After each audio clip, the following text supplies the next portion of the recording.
Welcome back to the farm, everyone. It sure is hard to finish up this last round of spraying when it rains multiple times a day. The ground's still not quite dried up to get the last 800 or 900 acres in. Not too far behind, just need it to stop raining eventually. Thankfully, the last few rains have not amounted to much. It's not even thundering enough right now to scare the dogs inside, so not a whole lot of storming yet.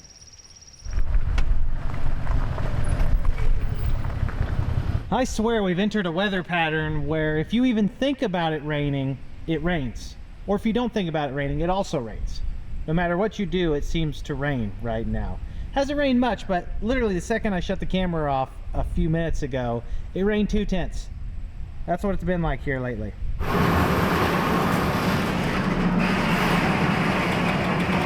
Don't worry, I'm not exactly losing sleep over the erratic weather. Mother Nature does what she wants and we don't really get much of a say. We just deal with it. It's hard to believe that August is right around the corner. We need to start getting these combines ready for harvest in another 6 to 7 weeks. The crop will be ready. Ultimately, that means that this old bag of bones, the last thing from this spring that has not been disassembled and cleaned up and serviced, probably needs to do so. My trusty steed, the 8R370, does get paired with the J&M grain cart for harvest. So we probably ought to think about emptying the bean planter and getting it unhooked. At least that would be the wise and responsible thing to do. I also thought it'd be fun just to leave the country for a month. That would also be kind of cool. The DB60 is the only planting equipment that has not been cleaned up and put away. Corn planter's been tucked away for 5 or 6 weeks now. Field cultivator's the same. We just don't really unhook it until July because we can replant beans in cornfields if we have issues, assuming there wasn't a herbicide restriction, which would probably be an issue anyways. And here we are thinking about harvest, so we probably ought to finish the final thoughts of planting. I think this does not sound too spry when it starts. After spending an eternity in this machine this spring, it's probably been 2 months since I've even been in the cab of it. Tucked away here in the shed, safe and sound. Time to close the chapter on planting season. I, for one, am looking forward to the simplicity of being a grain cart operator versus a planter operator. A lot less math to do, a lot less considerations to make. I just gotta make sure I stay under the auger and don't overfill the trucks. Oh, my wheels are dragging. Sometimes if it sits in the shed long enough, the wheels fall down, they lose some of their pressure. Can't think of the actual term. Redo my training on how to operate this. Pull them down. Yep. Transport mode. Translift. Okay, there we go. Now they're not dragging on the ground.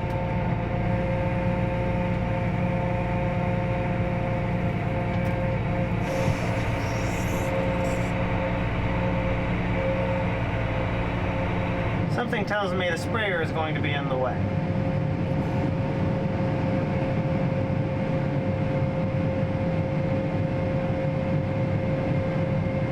Yeah, it's definitely in the way. Who would ever park something in the way like that? Totally wouldn't be me.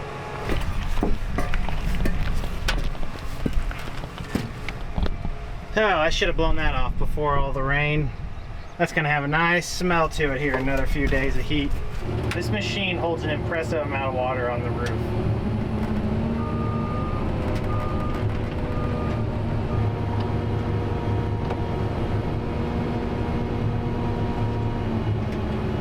The hardest part about dumping the tanks on this DB60 is that you can't really effectively open all the bottom traps without it being unfolded. We don't like to dump beans on anywhere that we spend a lot of time with, because if you don't get them all, they will smell. We like to have somewhere where even though we do pick them up, we get the remainder, most of the remainder, and don't have to smell them. This may be challenging with it being wet out here and this being a wide planter. It's time to take a few minutes to talk about the sponsor of today's video, Dreo. As a matter of fact, I was actually pretty excited to get to work with Dreo because we already use a few of their different products in our house to make our lives much easier for the family and day to day. When the entirety of your living comes from working with Mother Nature, you learn that you need to de-stress as often as possible. And one great way to do that is by making your life easier in the household, whether that be through cooling yourself off through some of Dreo's high quality tower fans, or getting better sleep quality and overall living quality with some of their humidifying products. Today in particular, we're going to be focusing on Dreo's 6-liter smart humidifier. This 6-liter humidifier is an absolute beast. It's not what your mom and pop used decades ago. It provides seemingly instant dryness relief. It has a wider 4-inch mist outlet, and it can cover up to a 500 square foot room, which is quite a bit of space. I mentioned the benefit of humidifying your sleeping room if you struggle with dry air. An important complement to that is that this thing is extremely quiet while it's running and lasts a very long time. It's so quiet at times that you often wouldn't even know that it's there. And don't worry, this humidifier is also compatible with Google Home, Alexa, and of course the Dreo app. That allows it to be more seamless in operation and integrate into your home more efficiently. Don't worry though, I know you're not all tech folks. It does have a large display, and maintaining the unit as a whole is pretty simple. It has a 3-color customizable RGB light. It has an aroma pad for aromatherapy if that's something you're interested in, and it refills on the top, which is super simple and quick.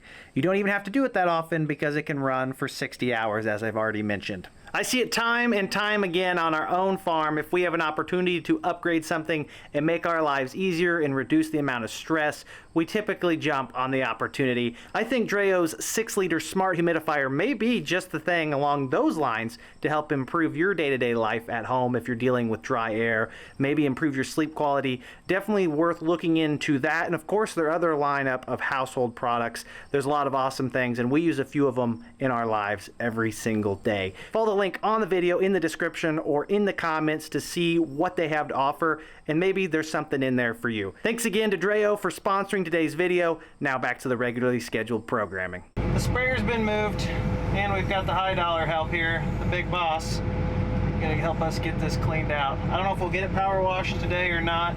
Just like to get the beans out. Really, you don't ever want to leave any seed in a planter. It attracts mice. It's just not a good sign of a well taken care for of planter. And with beans especially, a bean does not typically maintain its germ or its germination percentage over the off season. Corn, as long as it's in a good storage environment, isn't so much of an issue. Got to straighten up and get over a little bit so I don't end up in Jeff's yard. That's harder than solving a Rubik's Cube, Dad. Getting 2 5-gallon buckets apart. You may be there for a while. Back to what I was saying. In cold storage, corn hybrids can actually maintain feasible germination percentages for years. I think a good corn hybrid, well taken care of in the right storage environment, might be good for 5+ years. Beans, 1 year is about all you're going to get. After the first year, you could lose anywhere from 20 to 50% germ. So if it's in your planter, it's not going to do any better because this isn't exactly cold storage. I could really use a spotter, but my spotter's over there trying to do the impossible with the buckets.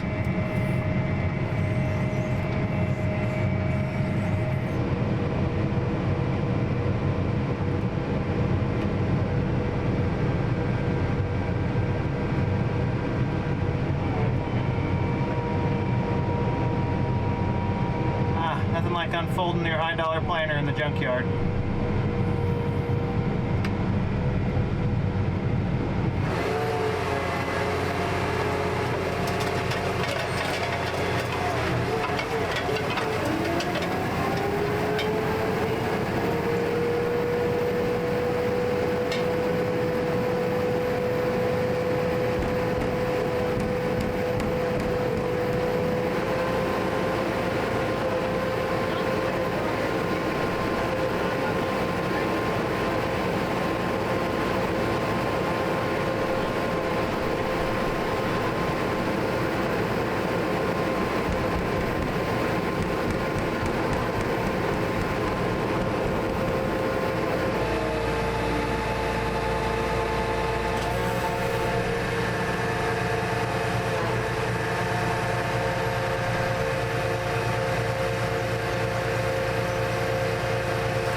Dad went to get a broom and an extra bucket for some more of these plates. You're not supposed to dump treated seed on the ground.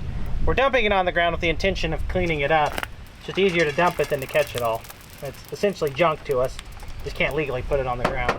With what I'm seeing this year, compaction, water damage, obviously it was a tough planting season.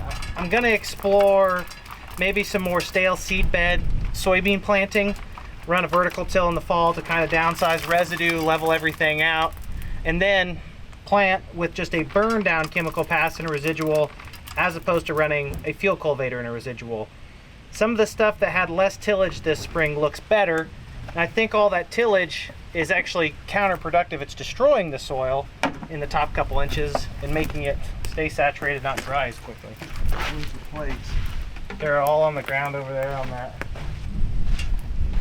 It's humid out here today. Seeds out. Now we're gonna power wash it if we can garner the motivation to do so. Pulling out of the junkyard and into the wash bay. It's a high dollar one, European style.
I both found the motivation to work on it.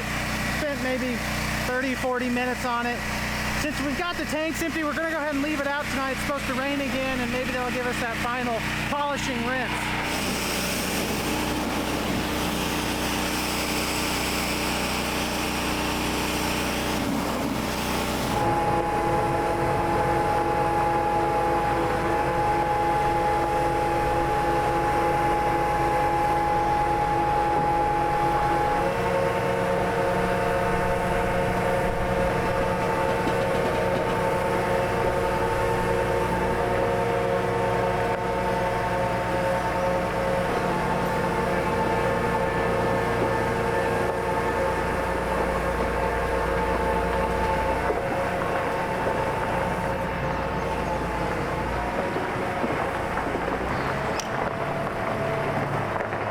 It's pretty clean other than a few spots.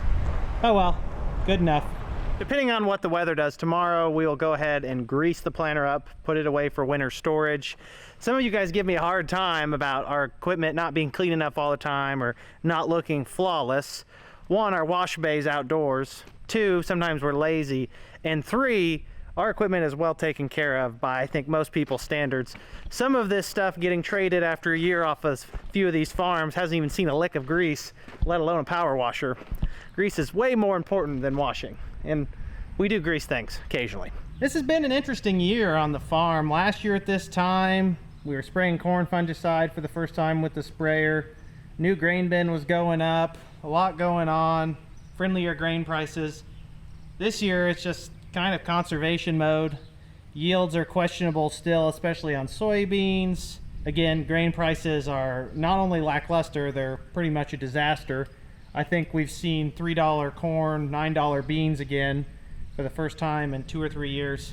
It's not as fun as the $7 corn that helps build some of these new bins and buy some of this new iron. Hopefully and ironically, maybe there's a chance that we can out-yield the poor grain prices. That's about the only thing we can do. Or John Deere Financial may come knocking, looking to recollect some of this iron from us. Believe it or not, that was somewhat of a joke. I would like to think that farms overall are in a much better financial situation than they were 10 to 15 years ago or decades ago compared to the 80s. Really, the balance sheet has improved a lot with land prices being much better than they were. However, margins, especially on rented acres, some of those types of farms aren't very good. So there's a lot of give and take here. Hopefully everyone's conservative with their money and has a nice little nest egg if we go into a prolonged period of not much profitability, that they don't have to sell some stuff off or reconsider some of their operating procedures. Speaking of operating procedures that we need to reconsider, I am taking tips and tricks and mixtures for what you guys are using on your farms in the fall, specifically targeting soybean stubble to keep those winter annuals away. You know how much of a nightmare we had this spring because we have never ran a fall program. Yes, we could spray it on everything right now. We're just going to focus on the soybean stubble going into corn. That's our biggest issue, and we can no-till into a lot of corn stalks, and that's what I plan to do next year with a proper burn down. Let me know what you're using. I've heard of things like good old simazine, obviously Roundup 2,4-D, Roundup dicamba, Roundup 2,4-D dicamba combo. Autumn Super's one I've heard. Some guys run a metribuzin with a burn down like Roundup 2,4-D or dicamba. I've heard Valor is also a very good product, cost effective. Basis Blend, obviously, there's another one. They're varying ranges of price. We'd like to spend the least amount of money possible and get the most effect. However, you usually get what you pay for. So drop me some comments, let me know what you're doing on your farm. Probably not going to do any kind of fall tillage on stubble. It doesn't seem to make much of a difference for those winter annuals. Would you look at that, Clark? Just like we drew it up. A nice shower cleaned the rest of that planter off. No, you don't have to grease it. I'll do the greasing. Man, this generation, they complain a lot, don't they? Yeah, the shower definitely didn't hurt. Still far from spotless. It's greased up, time to get this thing buttoned up and put away for the year.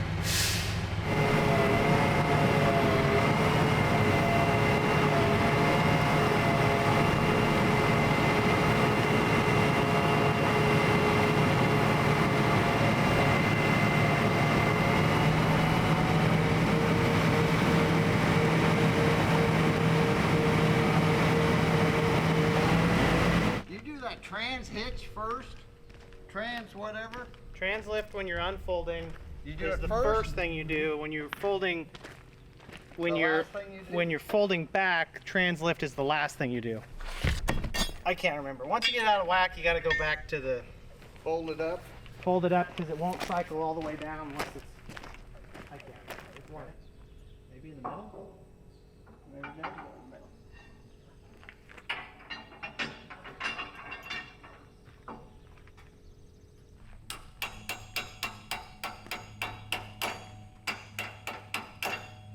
You've got to pin the wings together and under with this U-bracket on the DB60 because these wheels act as the jack stand. So the combination of those and the tongue, you lift them up and down to get the weight off the front so you can unhook and pull away. It's feeling very tropical today. It's rained twice already this morning. Not very much rain. I mean, we're talking a couple hundredths. But man, it does not take much of this humidity to get a sweat going. I feel like this would be a lot easier if we move this tractor out.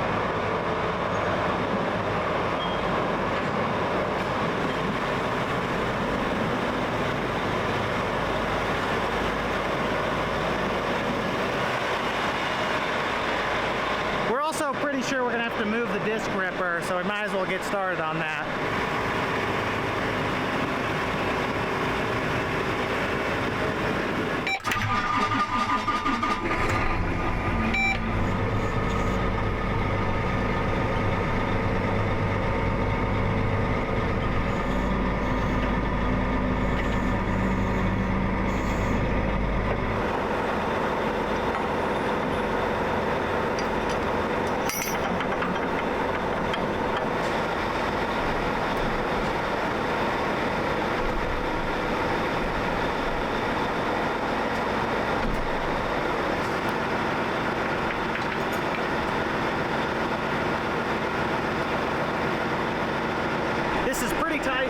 Pretty long, that's what she said. So we're gonna have to be careful how we bring this out of the corner without getting it in the wall. We've also got a tractor right there. Thankfully I've got my dad and he's not very quiet, so we'll hear if we get something.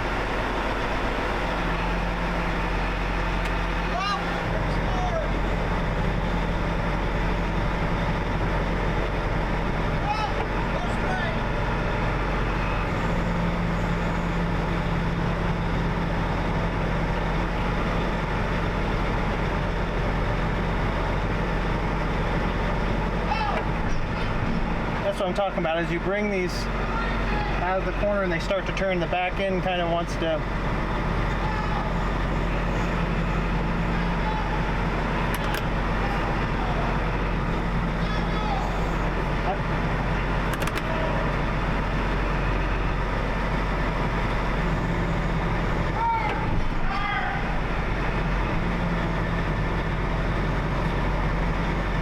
half the problem is not being able to hear what is being commanded.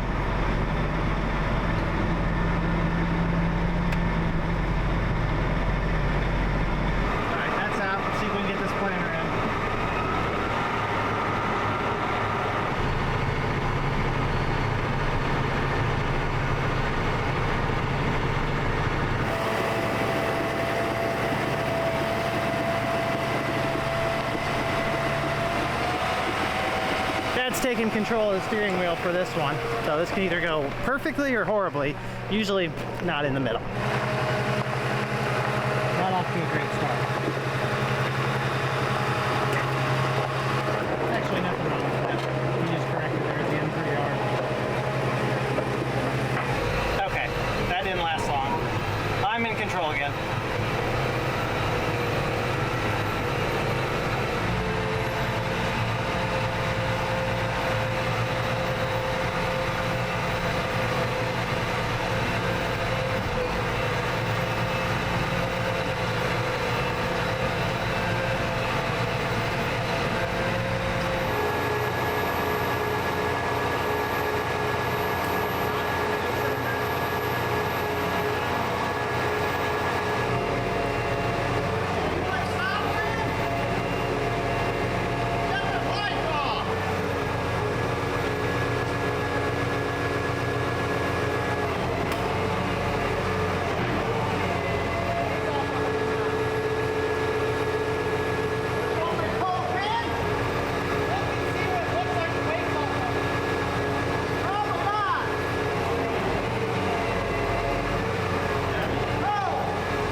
Is there a place to tie those back there?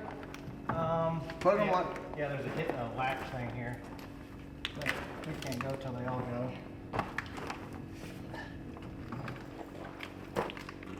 Let me come around and help hook them in. I mean, hook them or can we just throw them over? I can hook 3 or 4 of them and hold them all.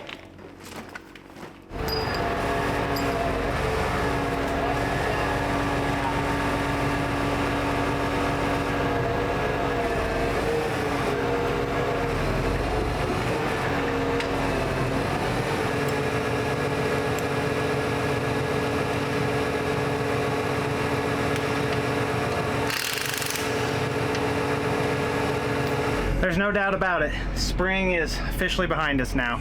Planting season's not a thought until next year. Had to stay in the tractor for a couple extra minutes and enjoy the air conditioning. It is brutal out here.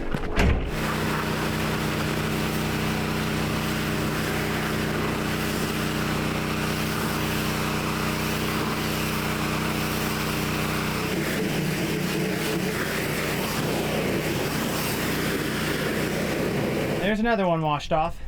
I think I'm going to name my detailing service Good Enough Detailing. And my motto is going to be like lipstick on a frog. Think that'd give me very much business? The best part is after you're done and it dries off a little bit and you drive it to the shed and you see all the spots you missed on the hood. Like, how is that even possible? I washed that 5 different times and there's loose dirt on it. That's not even stuff I didn't wash. It came from somewhere else. That's a prime example of why I'm going with good enough detailing. I don't want to oversell my abilities to my potential customers. Gotta set the bar low, right? Oh boy, that's probably the end of the adventures for today. Done some other stuff off camera, but nothing exciting enough to fire up the video machine. It's crazy to think that planting season's behind us. It was such a long and stressful planting season. Some of them are easy and some of them are challenging and drawn out. And this one definitely put a lot of stress on the family and a lot of farmers in general in the area. Delayed planting, continued rain in the forecast, it adds up. Gotta make sure you're taking care of yourself and your family and all those things together, because the farm's one thing and working on your mental health is another thing. So make sure you're all doing the best you can to keep your spirits up as we go through the seasons, and hopefully we all come out okay in the end.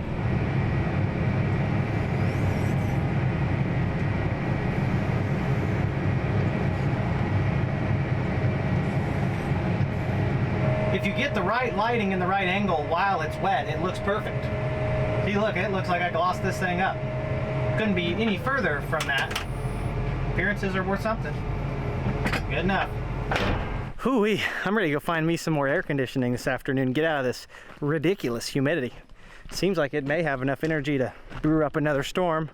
Like I said, it hasn't really rained a whole lot. It just keeps raining a couple hundredths here and there every day. I probably just need 2 to 3, maybe 4 days without rain and normal summertime heat to finish up spraying. I'm not really that worried about it because most of the later planted stuff is not past due, although you would like to get it done here soon. It is going to be August, actually today's August 1st. So wheels are turning. Got to be thinking about dragging those combines out another week or 2 or 3, depending on how motivated we are. I'm going to take off, guys. I appreciate you tuning in. Hope to see you in the next one. Peace.